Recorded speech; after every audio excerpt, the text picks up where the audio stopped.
Hey, it's Andre, and it's time for another first look on the bench. Something from H-King and HobbyKing, and it's new, it's exciting, and if you've ever listened to the RC After Hours podcast, shameless plug, right? Something we've gone on about that we really do like and appreciate in the industry are high wings. That was the last thing I reviewed. Love a good powered glider, and this is not a powered glider. The last thing that we really like are Bellylanders. And HobbyKing, H-King have done it. They've come out with a Reno Racer P-51 Bellylander. Belly-styled aircraft, meaning no landing gear. In fact, this one is the P-51 Galloping Ghost. It's the logo. Whoa. Let me read out some of those specs and we'll get into the box. This should not take a long time to open up, but oh my, it's a big box. So, specs for the Galloping Ghost. Let's put this thing down. Inside every box, they're doing this. They call it the quick guide sheet, so I can cheat. I can read the specs off to you. Wingspan is 1,060 millimeters or 40 inches for that wing. The weight is about 960 grams, 33 ounces. Length is 864 millimeters, 34 inches. It has four 9-gram servos. The prop is an 8x6. It has a 40 amp ESC, and it has two motor specs.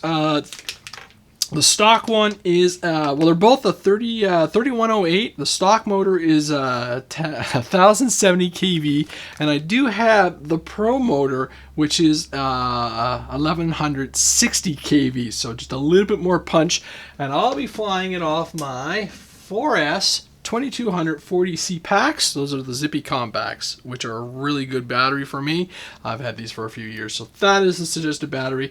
CG 65 to 70 millimeters, and it gives you all the throws. And again, I really do like that they include this in the box so you can get it set up, download that manual, and the manual is always, and if there's any revisions, it makes it a snap. So let's jump into this box and have a quick little look.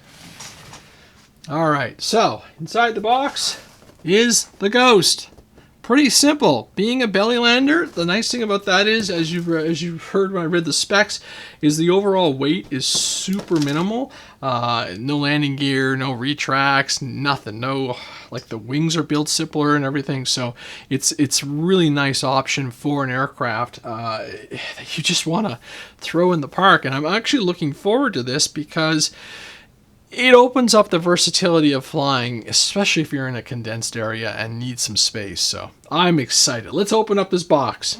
You've got some outer sections, some inner sections protecting the core of the airplane, the fuselage and everything. So kind of nice, and it came in, no damage, no anything. Good little bit of space between all the components. So let's open this thing up real quick and get it out and put it together. Radio-wise, I can either put in a 4-channel or a 6-channel into this aircraft. It doesn't have to be crazy. If you want telemetry, I guess you could add that, but you don't need a whole lot with this airplane. Tail section. Everything is taped in. In fact, the cheat sheet was taped in at the very bottom, so I had to punch it out.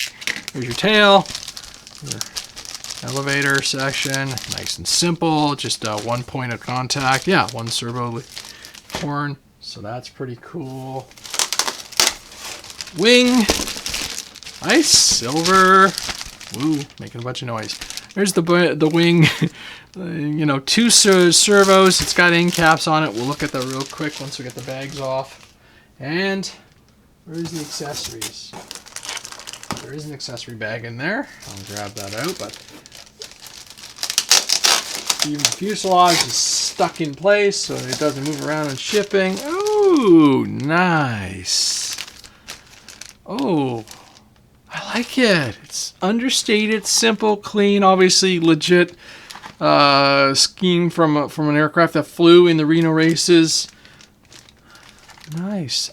So the battery is on the top and everything. Okay, let's get everything out. I'm getting ahead of myself. I'm looking over everything before I get everything out of the box. The only other things you'll find in the box are some of the accessories, the canopy, and of course the 8x6 prop.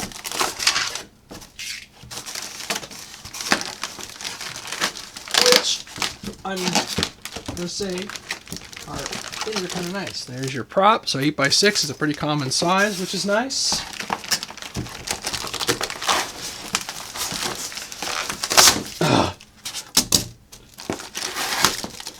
spinner. And the last little bit is the canopy up the various, looks like some tabs to pop in and cover up all the screws, some Velcro, 2 pieces of Velcro. So that's all your finishing bits.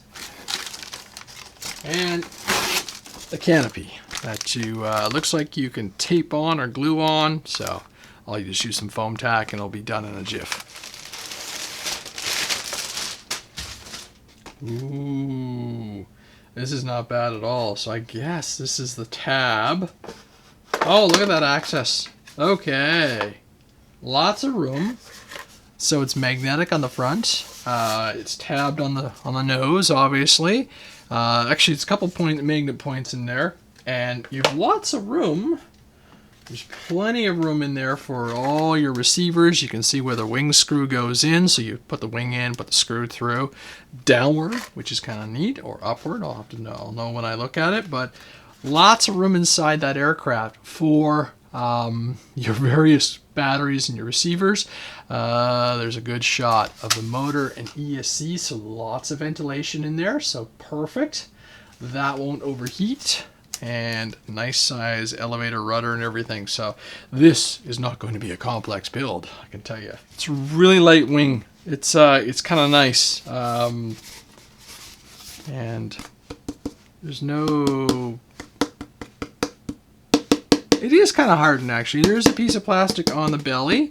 You can hear that versus the foam. So that's kind of nice. That's your skid points, and there's a skid point up front. So that's good to know. I'm still kind of curious what those plugs are. I think, actually, no. Those are, I've just looked, the 2 plugs I was mentioning. They go into the tail section once you get, that's how you mount your tail in. I can see the holes there. So this guy just relies on 1 screw to go in. The wings are, the aileron servos are based on a Y connector, so you can get away with a simple 4-channel receiver on this aircraft, which is great. There are no labels, so that's something you may want to do, but it's pretty simple. It's pretty straightforward to run this thing up. And you can clearly see your tail servos as well, so it's not a process to try and, like, you know, process of elimination. It's like, no, there's my elevator, there's my rudder. So the wing has got 2 hard points that go in. Just pull your the Y connector through. So that just sits really nice and square, and I had it done the first time. There you go. There, pull those in nice and neat, and then this just snaps down into place, and voila, you have a wing on your airplane. Nice, nice, sweet, clean. I'm going to put that screw in right away so I don't have to worry about it. You probably would want to get the elevator on, but then I can actually make sure everything is square and aligned all at once. Again, Velcro choice, nice long brass screw that drops down into a really nice, there's a, can I see that? Yes. There's a nice hard mount point in there.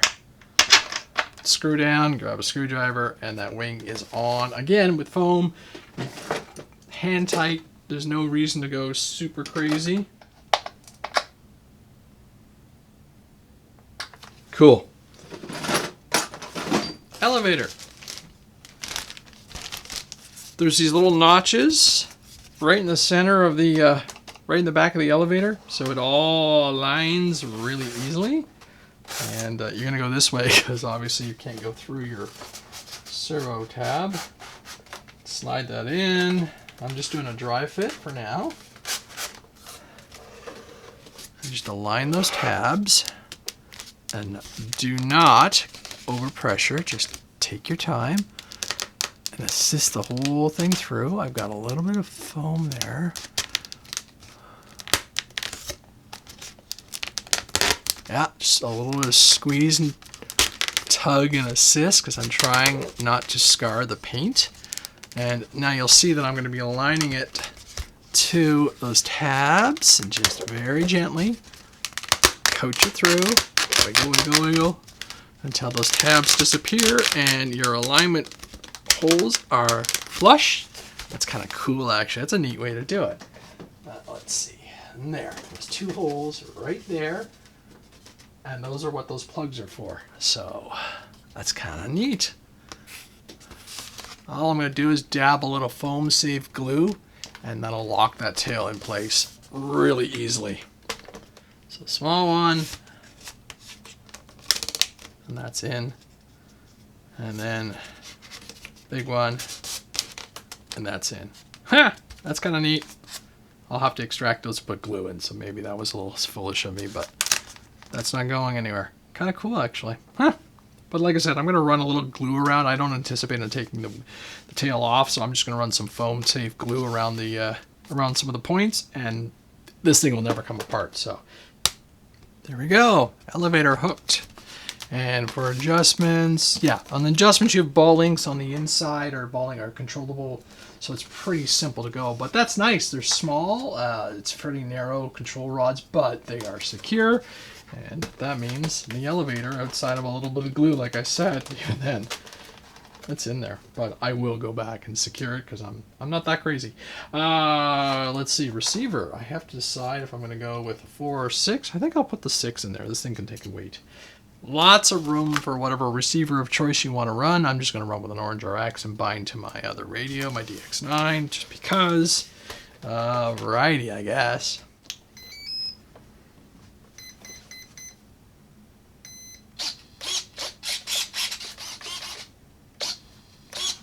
Right, left, up, down.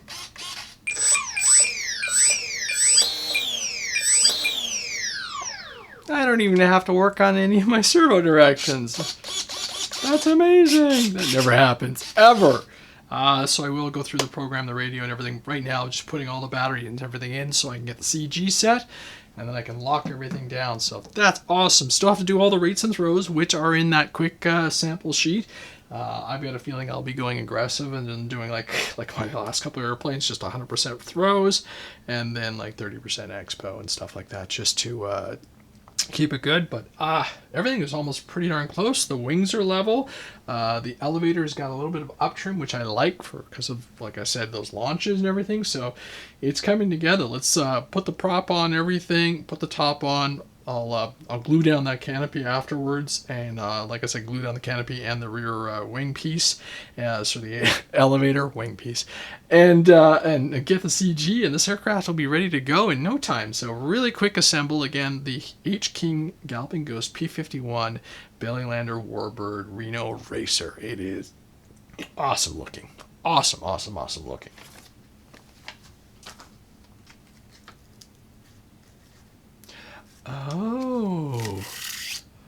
Oh, you get 2 canopies depending on what you want. You can go with the tinted look or or put a pilot in there. Very nice. Very nice. I don't know which one I'm going to run, but like I said, you can put a little FPV camera in there and have a little bit of fun.